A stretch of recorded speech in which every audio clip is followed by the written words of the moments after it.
Okay.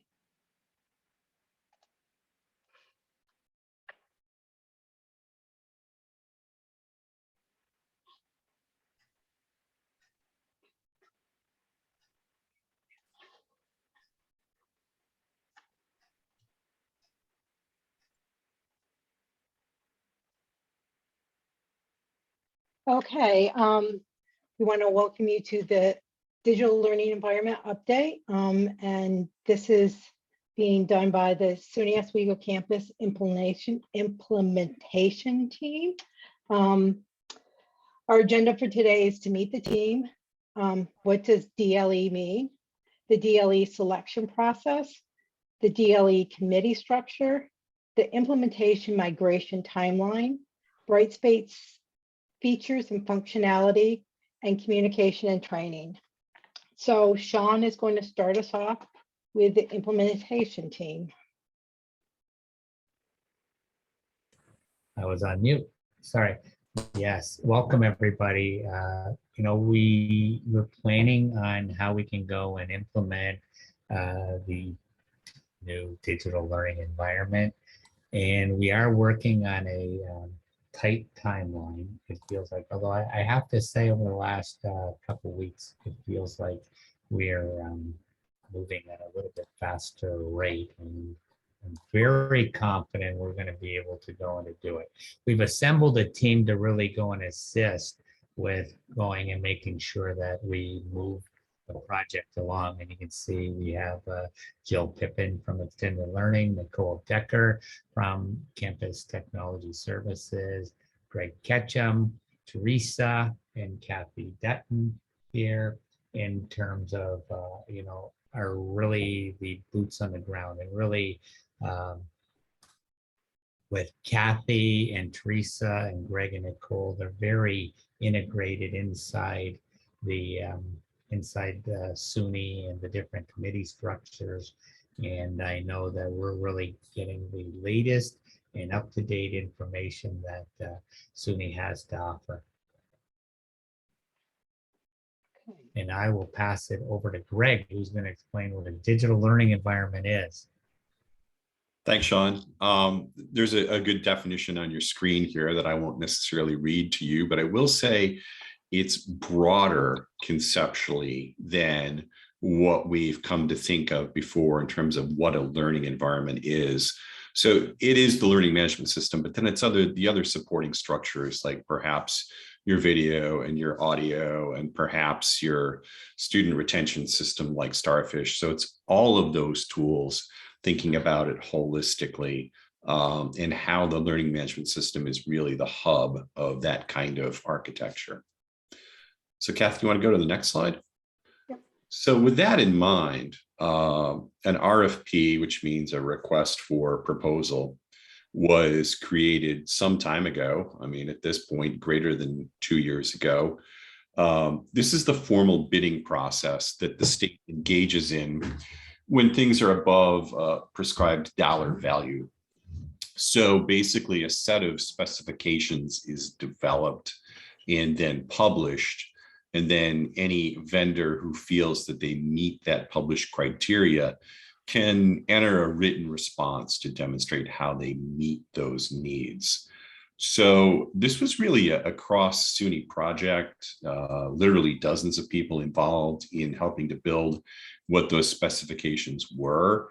I led our functionality team for all of SUNY, but we also had faculty, including some of our own faculty here at Oswego, providing input in terms of what the key functionality should be in the DLE. There were two other teams. These were, treated completely separately so that they looked at things within their own area of expertise. So the technical team functioned on really the sort of IT issues that it takes to support and manage a DLE. We spun off a completely separate accessibility team to look at the desired functionality there, because we needed people who were truly the campus accessibility experts to determine what was necessary there. And then the fourth team actually just separately looked at the financial aspects that were included in the costs. All of these different dimensions were weighted. So it produced a weighted score at the end of the process. So we started with a written bid that we reviewed against a rubric that we'd all developed. Everybody scored it. Then there was a unified score that came out of that for each vendor. Those who scored well moved forward into that last round, where we gave them scripts to follow to show us actual demonstrations. And again, a team of people reviewed that, ranked it in a weighted rubric again, and those final scores were then tabulated to make the recommendation, which came out to be Brightspace by Desire to Learn.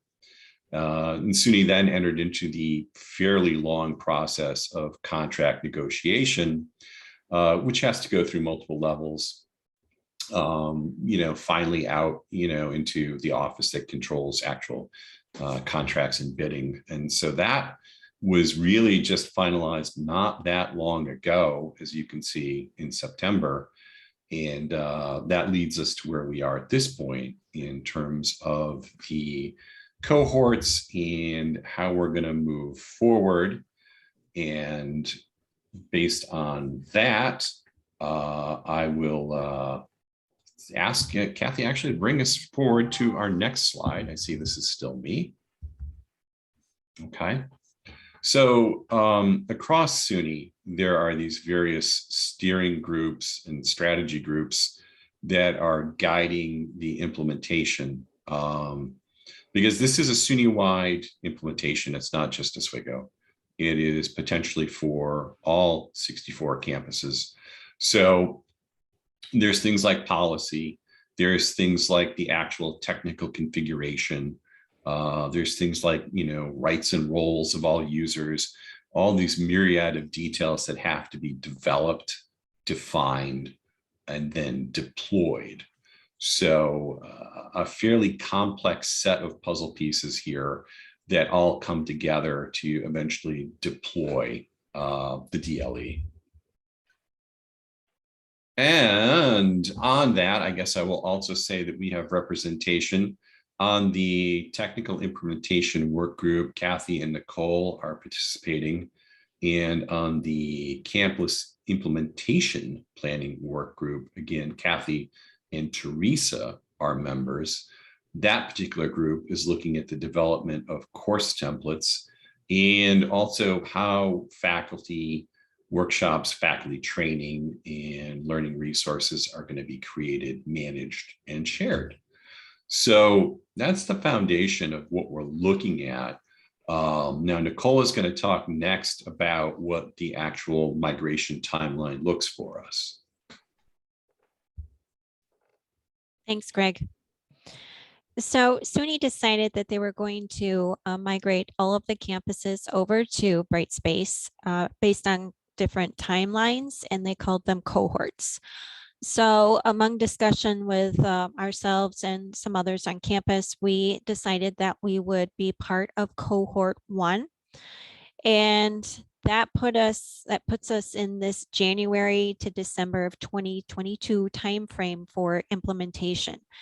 And while it's a little fast, we decided it would be best for us to be part of this cohort, this first cohort, so that we could really bring to SUNY, some of our campus specific items technically, and as well as course design, so that we could help steer some of those decisions that were being made. So we are part of this cohort. We applied to be part of the cohort on December 15th. We received word just recently that on January 4th, that SUNY accepted our application. And we actually are one of 30 campuses that are participating in this cohort. So meetings have, as Greg mentioned, some of us are involved in a lot of the meetings that are happening, both technically and campus Brightspace design. So those have already started, and we will continue those. And we expect to have Brightspace available for summer classes and then a full campus migration for the fall semester. So mixed into this as well is a multi-factor authentication project that CTS is leading. This is our local project. It's something that is going to be needed as part of the Desire to Learn implementation. And we decided we would start working on that, and actually had started working on it, and we'll have more to say about that in our CELT workshop that is going to be on January 20th. And I think our next slide just kind of breaks down the timeline a little bit into some phases and specific months. So January and February through April, we really are going to be working with SUNY and here locally with our team to get the environment set up, to think about how authentication is working, to think about how student course records are going to be imported, a lot of those back end pieces, and as well as the, you know, if a student in one campus is also taking classes at another campus, how that works and what the interface will be, how that is presented, how the branding is working. So all of those are going to be integrated into this kind of spring semester. And then by May, as we mentioned, May through August, we're really going to work with our early adopters and do some summer classes in Brightspace. We'll make any tweaks or you know, changes that are necessary. We will work on migration planning and training for all of our faculty to start in September with a full live production Brightspace environment. And I'll pass it to Kathy to talk a little bit more about what Brightspace has to offer. Okay, so on the image is showing what they have come up with. SUNY Online and D2L. They've already come up with a basic design, and what you need to understand is that we have right now, each campus has their own instance. In the new environment, there's going to be one instance with with each campus having their own little tenant, their own little space. And that's going to allow us to nicely have all of your courses on your main page. So if you're teaching at multiple campuses, you will no longer have to go to another URL to get into that instance. So the faculty who are doing SUNY Online right now, they have two separate LMSs to go to. And even in D2L and Brightspace, that was something that was first thought about, and we really kind of pushed back on it, especially the LMS admin team. We said that makes it really hard for our faculty. So they listened to us, and I was really happy to hear last week that they are going to be able to do that. But obviously to do that means that there's a lot of things going on behind the scenes. The good news is that Oswego is already set up to handle most of the back end things that have to happen. So that's good. The interface is very intuitive. Accessibility is at the foremost. They don't think about accessibility after a new feature or function has been created. It is thought about at the beginning. And if it doesn't meet accessibility guidelines, then they go back to the drawing board. There are bulk course migration tools. D2L is going to customize the tool as needed for Oswego to provide us with the best migration tool possible. That said, until we actually get to use it, we're not, we don't know what may not work. So all we can do right now is say that hopefully things will port over. There may be some things that you'll decide that you need to do from scratch, and later there's going to be a workshop by Extended Learning that's going to talk about how to get ready for this migration. And then there's the sandbox. So you can go in and you can start playing around with the SUNY environment, and it's at sunyplay.brightspacedemo.com. Now, there's a help link inside there, a help button, and they will support you. So you can create your own account. You don't need anybody else to do it for you.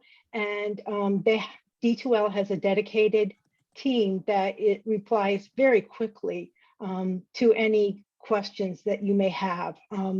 So that's really good. We're still learning, SUNY's still learning, so it's good to have somebody that is in the know supporting us. And I just want to say that, so right now, as of yesterday, 72 faculty have already created their sandbox accounts. So people are starting to play. It will give you the ability to kind of get used to the interface, especially since this is such a short, compressed timeline. The more you get familiar with Brightspace now, the easier it will be for you once we really start going full steam. And Nicole showed you the timeline. Now, obviously, we're not going to wait until August to be training people for fall. You know, we will start training pretty much everybody at the same time, but we will definitely need to give preference if there's too many first to the people who will be using Brightspace in the summer. And with that, I am going to pass it to Teresa to talk about our communication and training.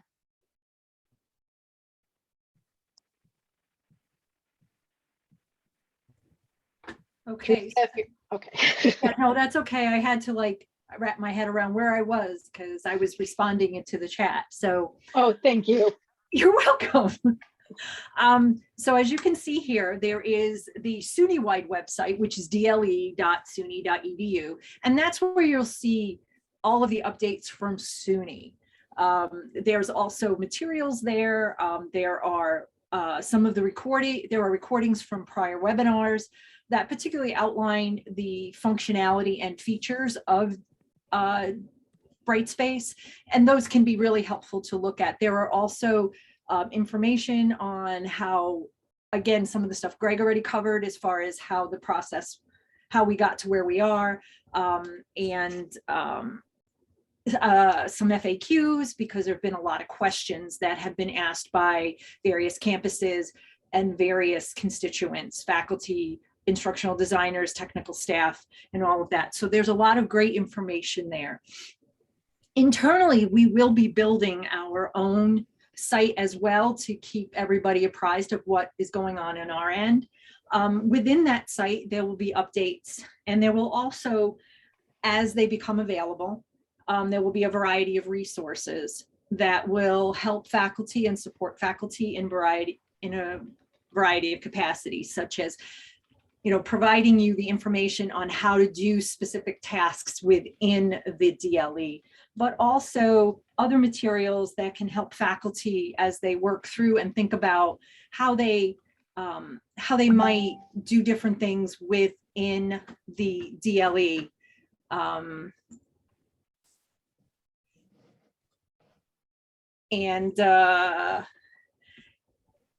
And also some other things as far as, you know, some best practices pertaining to course development and online teaching. Again, these are just resources to help support our faculty and allow you to do the best possible thing you can when you are working with your students in this online environment.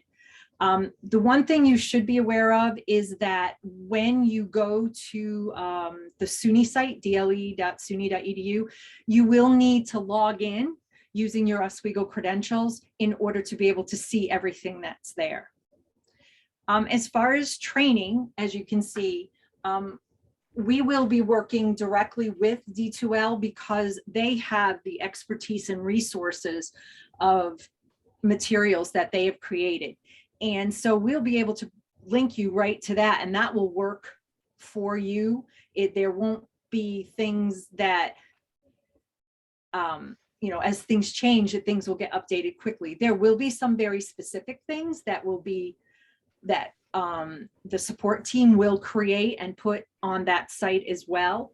But a lot of it will be provided by D2L, which provides us opportunities to work on other things as far as creating support materials for faculty. There will be a variety of training options to be able to learn how to use that. There will be multiple sessions that will be provided through SUNY's Center for Professional Development. These will be at no cost.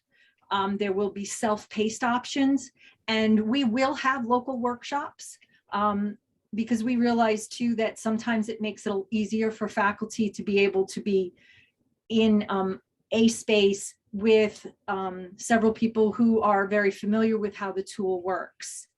So those are some of the options we will be utilizing and providing to the campus to help support this migration.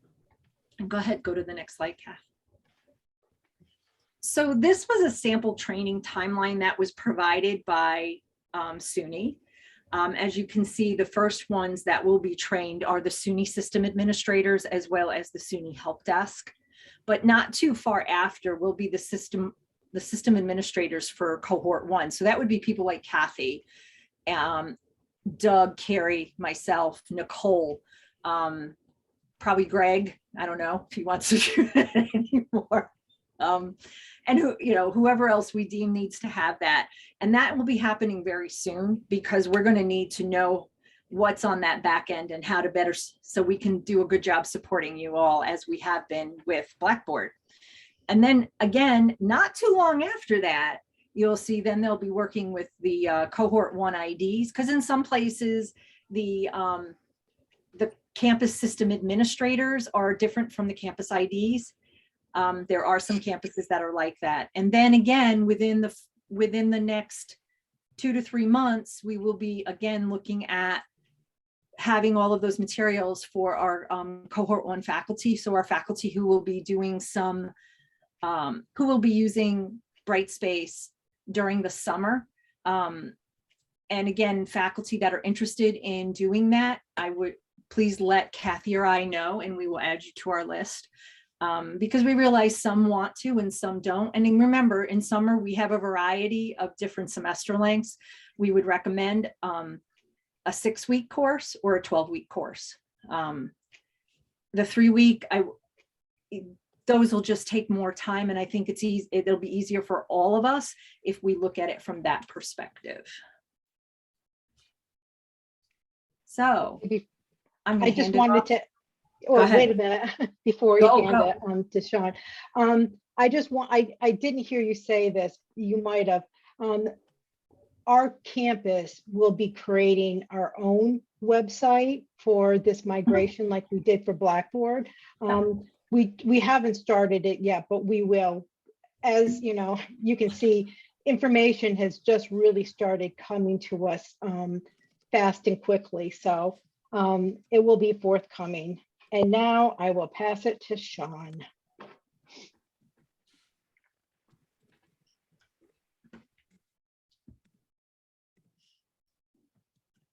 Are you muted, Sean? Yeah, I'm on mute. Yeah, sorry about that.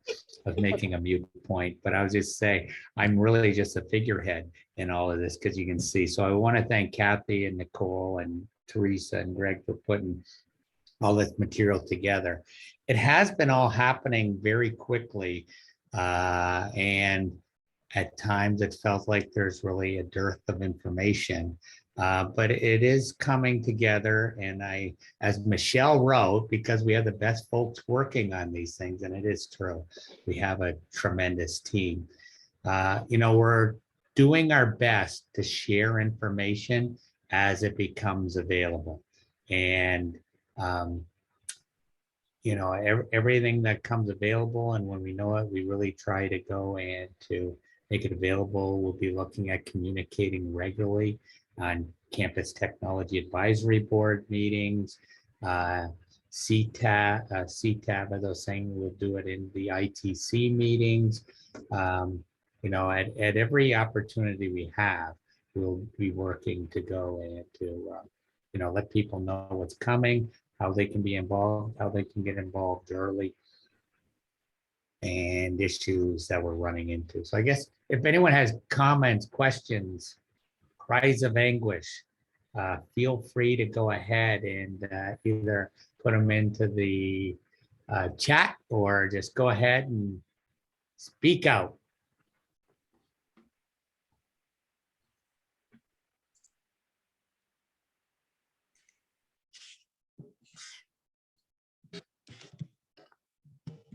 See, usually in a room, I could outweight most people and look around and see, and somebody would tell us something, but on Zoom, it's not quite the same.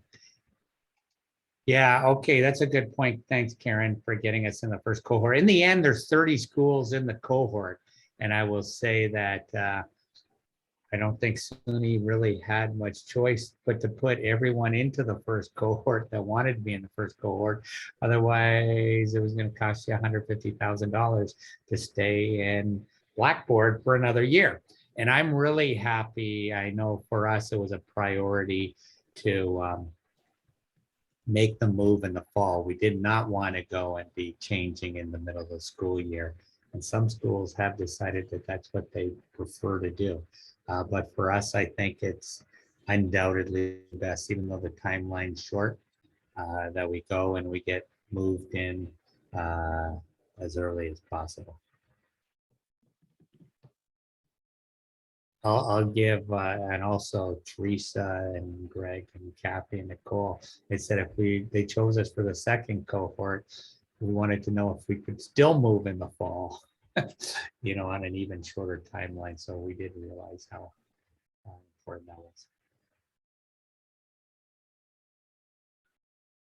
Yeah, we joked when we had to fill out our cohort options, there was multiple blanks to put in your preference. We just put in cohort one, cohort one, cohort one. So they would get it, that's what we want to be in. But so you know that the whole migration is being supported by both SUNY Online and D2L. So D2L is working really hard to help get this all implemented. And I was on a call last week, and they're really working. They take what our needs are and they're working to create it. So when it comes time for the campus implementation, they will still be part of it. They will have somebody that is working directly with us. So we're going to have an expert. It's not going to be like when we did the Blackboard, it was just us and SUNY. Blackboard was there, but they didn't really have somebody that was right in the team level to assist us.